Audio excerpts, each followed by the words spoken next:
Hello beautiful people, hope you're doing good. In this video, I will be showing you how to add another page on Canva website. Once on Canva, all you'll need to do is tap on websites right below the search bar. Then for example, I could tap on any one of these formats and I'm going to tap on create blank. At the moment, we have a blank page right here, but you can see different template layouts that we can choose from. So for example, if I were to select portfolio, and let's say I were to add this random template right here, I'm going to tap on apply all 7 pages. So at the moment, my website has 7 pages just for example's sake. So I can scroll down and you can see the 7 pages right there. Now to add a blank page, you will simply tap on add page at the bottom right here. Now that you have added your blank page, let's say for example, you would like to add some information and you would like to change the layout.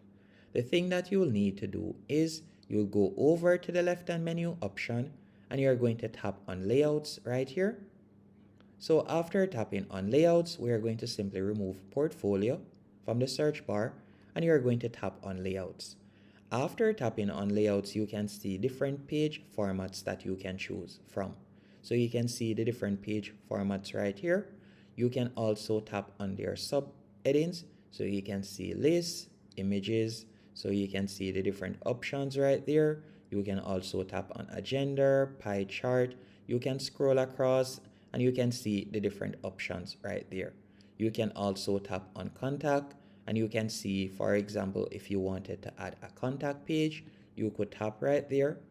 And from there, you have now created a contact page. So for example, I could go over to uploads and I could add an image right there. So let's say, for example, that image. Then from there, I could simply edit this information and make it my contact page, as you can see right there.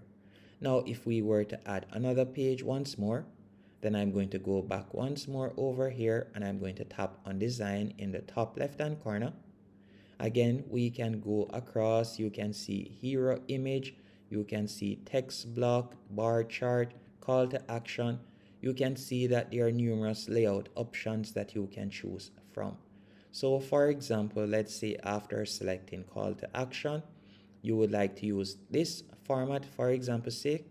All you'll need to do is tap on it and you can see that it has been added right there. And in these sections, you could add pictures real quick and then you could edit the call to action button. So you can tap on the current text that is there and you could type in whatever text you want. Keep in mind that if you would like it to be clickable, you could simply tap right here. So we could simply select the entire text. After you have selected the text, you will see a link icon pop up. You could tap on that. Then from there, you could paste in the link that you would like to redirect them to.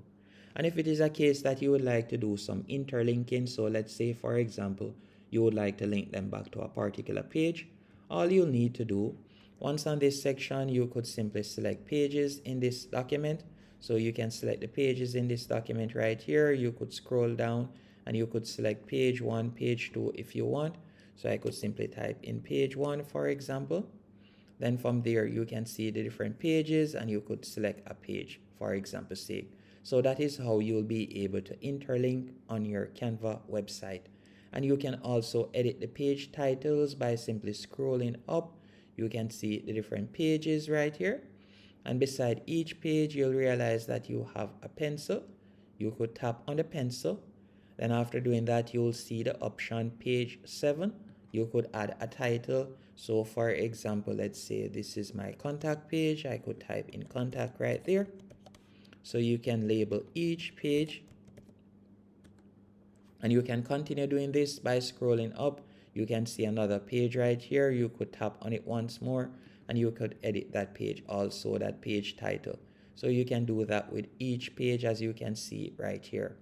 Once everything is to your liking, you could tap on preview in the top right hand corner to see how it looks. Then you can scroll down and by adding the page name, you can see that it has been added on the navigation bar at the top right here. So if I were to tap on that, you can see that it carries me to the contact page. Hope you found this tutorial helpful and informative. If you did, be sure to hit the like button and subscribe, and thank you for watching.